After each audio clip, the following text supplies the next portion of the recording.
You might have liked Istanbul in the morning.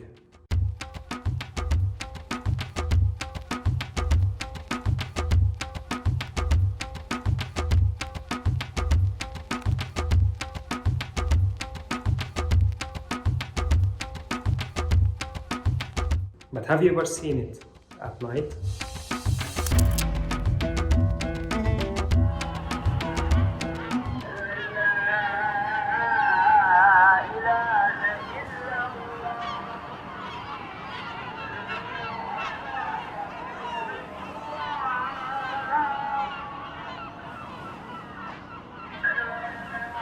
الله أكبر